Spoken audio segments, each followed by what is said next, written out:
This is a recording of this year's Virtual Residency Fair. We'd like to take the time to thank the programs that volunteered their time to present to this year's applicants. This year's PM&R Scholars Virtual Residency Fair is supported by PM&R Recap and Ultrasound Guidance. PM&R Recap is the leading resource for your physiatry board preparation, clinical preparation, audition rotations, and beyond. PM&R Recap offers 35 hours of review videos, hundreds of review questions, and oral board cases to help you become the best physiatrist that you can be. Head to pmnrrecap.com to learn more. Ultrasound Guidance is the innovative new online ultrasound learning platform that gives you instant access to expert instruction. With rapid scans and complete scans of every joint and peripheral nerve, Ultrasound Guidance is the perfect way to jumpstart your MSK ultrasound learning. Visit ultrasoundguidance.com to learn more. I guess so. Ready when you are. All right, sounds good. I am just going to do a brief introduction. So I am Wendy Halkowski. I'm the Residency Program Director at UPMC. And I want to thank the PM&R Scholars for the invitation to participate in this program tonight. But I am going to turn over this presentation to one of our outstanding chief residents, Dr. Quintin Halkowski, who's going to share some information about our program. I'm going to stay on. I'm happy to type some answers into the chat and also to be available for questions at the end. But I'm going to turn it over to Quintin. Thank you so much, Dr. Halkowski. I'm Quintin Halkowski. I'm one of the PGY4 residents, also one of the chiefs here, applying into sports medicine, and very excited to share with you what we have here to offer at UPMC. Is everyone able to see my slides?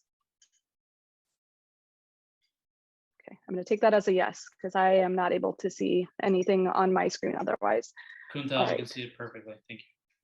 Perfect. So here is a overview of our residents and our residency program. As you can see, we're a very diverse bunch of people and we have a lot of different interests, and I'm very excited to highlight that for you today.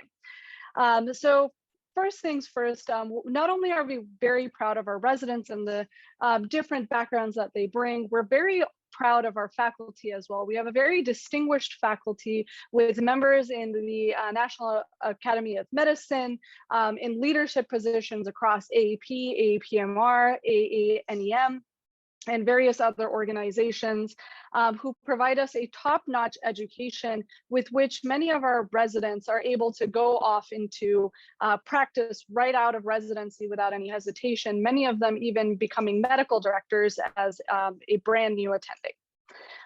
We have the #1 NIH funding for all PM&R departments across the nation, which is something that we are very excited about as we are able to sit on the bleeding edge of research and provide these cutting edge diagnostics and therapeutics that are utilized by many people across the nation.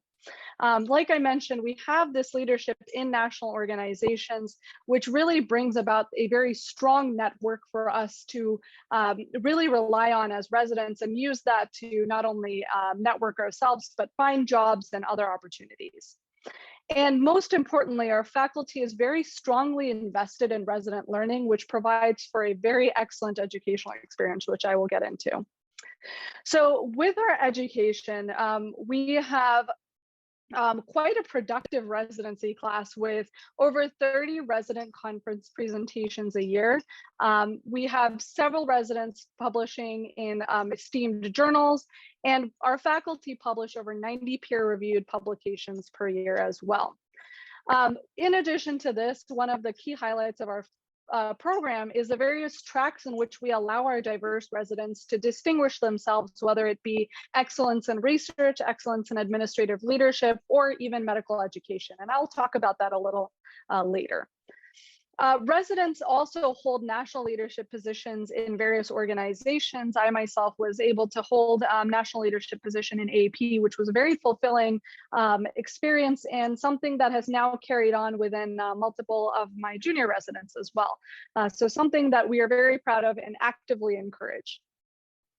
Additionally, we have 4 ACGME accredited fellowships here within our department. That includes pediatrics, sports medicine, traumatic brain injury, and spinal cord injury. In addition to that, we do have a novel fellowship known as the Value-Based Fellowship in Spine and MSK Medicine, headed by Dr. Standard, who is an expert in this field. And we also have an associated pain fellowship with the anesthesia department. So in terms of our residency structure itself, we have 5 categorical residents who start off as PGY1s at UPMC Mercy, which is where the Rehabilitation Institute is located. And we additionally have advanced residency spots for the remaining 4 out of 9 residents. Within Pittsburgh, we also have options for those advanced residents. I myself, being one of them, completed my transitional year at UPMC. So a lot of residents, in fact, in the previous class, 8 out of 9 were in the Pittsburgh area and will be in the Pittsburgh area for all 4 years. So a quick overview of our rotations. We are front loaded when it comes to inpatient. So as a PGY2, you complete 8 months of inpatients. As a PGY3, you have 3 months of inpatient and consults. And as a PGY4, you have 1 month, which is a senioring month in which you get the opportunity to use the knowledge you've learned and apply it in a more educator type role. Additionally, we have a robust outpatient experiences throughout the years. As a PGY2, you actually begin to get introduced to EMGs, which you complete in the ambulatory block, as well as interventional pain, with 2 rotations in which you are able to start getting spinal injections in. Additionally, we do have a MSK ultrasound curriculum that you are able to start learning starting your PGY2 year, which is structured into our outpatient experiences as well as a part of our supplemental curriculum in ultrasound club. Additionally, one of the key features with us being a strong research institution is we have a dedicated research block in our PGY2 year and in our PGY1 year if you're a categorical or transitional year resident. One of the other big positives of our educational experience is that we have a huge catchment area spanning from Maryland all the way to Ohio. We have people coming in from various parts of the United States and even abroad, and that means we have a very high case mix index. So residency here means you will see one of everything at least once. So that's a very big plus for those interested in a very well-rounded experience. Additionally, we have different sites. Not only do we have that large academic center, but we have community, inpatient, private practice, SNF, true sittings, as well as VA experience. Moving on to the various tracks that we have that I had alluded to earlier, we have 3 distinct tracks. We have the research track, of which I am a member, which includes the opportunity to be part of the RMSTP program, which is the Rehabilitation Medicine Scientist Training Program headed by one of our faculty members here, Dr. Boninger. We have the administrative track in which you're able to create an administrative project and really learn about the workings of a healthcare system. And we have a novel and new med ed track headed by another one of our faculty members who's had several years of experience in this realm, where you're able to learn about how to optimize your skills as an educator. And sorry, just for the moderators, because I can't see anything, can you just give me a heads up when I have 5 minutes remaining, just by unmuting yourself? All right, thank you. All right, moving on.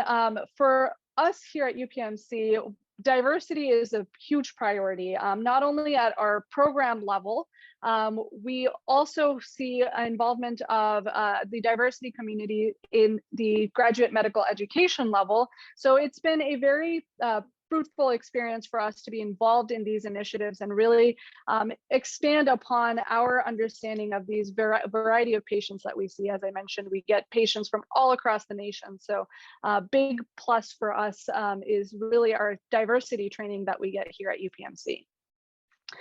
We have several program perks, which I won't be able to get through all of them, but a couple that I'd like to mention and emphasize are our strong emphasis on having residents really go to conferences and attend and really have the ability to not only share their research experiences, but really get an opportunity to network. So we send a huge constituent of our residents to AP and APMR every year. We're able to really attend and get that knowledge of what's new and what's out there. We do have not only conference funds, but education funds, book funds up to $1,000 for books and $750 to $1,500 for conferences. Additionally, we have free health insurance, free parking, which are big perks for us. We do have a meal card available at one of our main training sites as well, with I believe up to $800 our first year, and then it goes down based on the fact that we're not doing inpatient as much. Additionally, we have a robust mentorship program in which we are paired with one of our esteemed faculty and really get one-on-one mentorship time with them as well. In terms of our educational experience, we have 5 hours of protected time, meaning no pagers, no calls. And that is every Wednesday from 7 a.m. to noon. In this time, we have faculty-led lectures on various topics. And one of the big initiatives that we had recently is we are transitioning from a 12-month curriculum to an 18-month curriculum, where we'll really dig into some of these topics and have more of a practice-based learning environment focused on board review questions and having a practical application of these topics that are taught. Additionally, we do have several fantastic workshops throughout the year that include a peripheral joint injection workshop that was piloted last year and was a very big success, where we used fresh frozen cadavers to really simulate the joint injection protocol and really learn how to do joint injections. Additionally, we have a 6-week block of cadaver anatomy where we are able to really learn our anatomy well, which is the foundation for our field. I mentioned the ultrasound workshops that we have, as well as a spasticity workshop where we'll have representatives come by and really give us an idea of what's new and out there for spasticity. Finally, we do have offsite workshops as well, which include the Human Engineering Research Lab, where we have one of the world experts in mobility, including wheelchairs, exoskeletons, and whatever it might be that they're doing in that lab, which they really do like showcasing to us, as well as a P&O workshop. In terms of sports coverage, volunteering opportunities, we have an ample amount.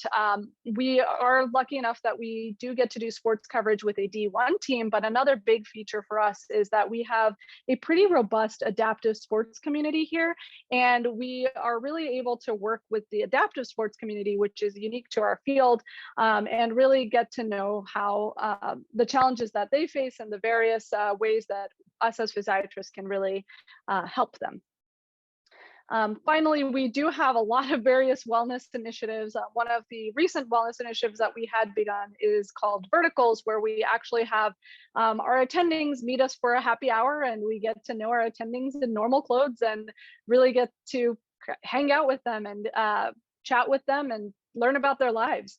Additionally, we do 2 retreats every year where we have the opportunity to give our pagers and everything to the attendings and just hang out and kind of discuss ways where we can improve our program and bring it directly to leadership like Dr. Halkowski. And finally, I cannot emphasize this enough, Pittsburgh is a fantastic place to live. I myself am from the Bay Area and a city girl. My husband is from middle of nowhere, Washington, and we both have fallen in love with this city. It has the perfect city vibes, it has wonderful food, and it also has a huge urban canopy. I believe it's the largest urban canopy in the United States, where you can go to a park within 5 minutes of wherever you are and just experience nature and all the wonderful other things that Pittsburgh has to offer. So I do want to leave time for questions, so I'll stop sharing at this and open it up for questions if anybody has any. All right, so first question, how flexible is the research requirement? Are there opportunities to collaborate with HURL on device design and research? Absolutely. I had actually completed a project in my intern year with Dr. DiCiano on the development of a mobile application that is used by persons with disabilities. So there is an ample opportunity to participate in device design. In fact, I'm actually working on another project that I almost forgot about, where we're using microelectronic sensors to detect movement in the low back and kind of correlate that with low back pain. So ample opportunities to collaborate with HURL.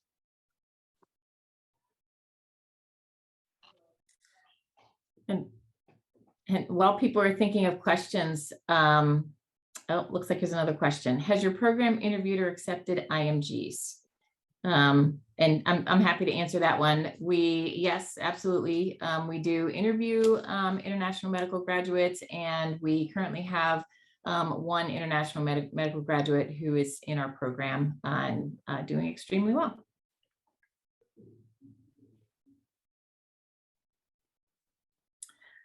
And happy to get more questions in the chat, but Quintin, you had mentioned the verticals. I don't know if it's been shared with you. This is the first time the attendings are planning the verticals from the Wellness Committee. And have the residents heard what the plans are yet? We've heard stirrings, but we're waiting for the official All right, email to come out. I won't spoil it, but in order to get this particular venue, one of the attendings had to actually go there and have a contest to show that he was worthy to have our group go there for this latest vertical coming up. So I'm excited to see it. Yeah, we do not joke around about our committed faculty. This is a 5-minute warning. Okay, All right, so we got a couple more questions. If you are applying to all three, categorical, advanced, and TY, do you have to do separate interviews? And the answer is no. We have a PM&R interview day for the categorical and advanced PM&R program.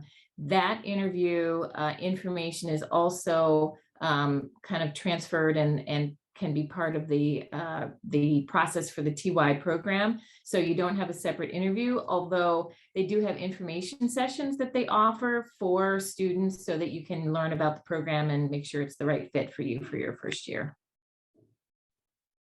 And then let's see, how flexible is how flexible is research at Pitt? Could residents place research rotations closer together or back to back for more focused time?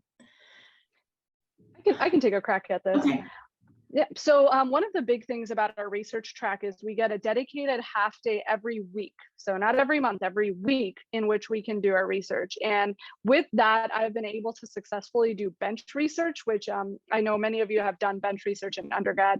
It's difficult. So you are able to have like a lot of flexibility with your research time just week to week. But in terms of placing research rotations back to back, that is something, and when it comes to the master schedule, that we could potentially see if that could be accommodated. You can do a research month every year while you are at Pitt. So starting from PGY1 to PGY4, you're able to do a research month every month. And that is, I think, the maximum allowable.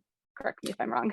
Yep, that's right. Yeah, I think in the PGY4 year, there could theoretically be 2 months back to back, but generally, I would say probably not, just based on the need to do the other clinical rotations. And then there's one more question. Are your residents publishing any original research versus case reports? And if so, what topics are you aware of? Because I'm interested in research opportunities. Quintin, you want to take that one? Yes, I can take that one. So yes, absolutely. So I myself am, I have published in 2 areas that I can think of, one being med tech, medical technologies. And we published that to the Journal of Medical Internet Research, which has a pretty high H score. And we also have, I'm also publishing, I just submitted to AJPMR on my bench research on PRP and regenerative rehabilitation. Another close friend of mine has published multiple brain injury journals, and he does original bench research in brain injury. So wide variety of topics that people are doing research on. And the next question, with step 1 being pass fail, does your program require both step 1 and COMLEX 1 for DO students? And no, we accept either or. So I see some students come through who have one or the other. And some have both, and all are fine.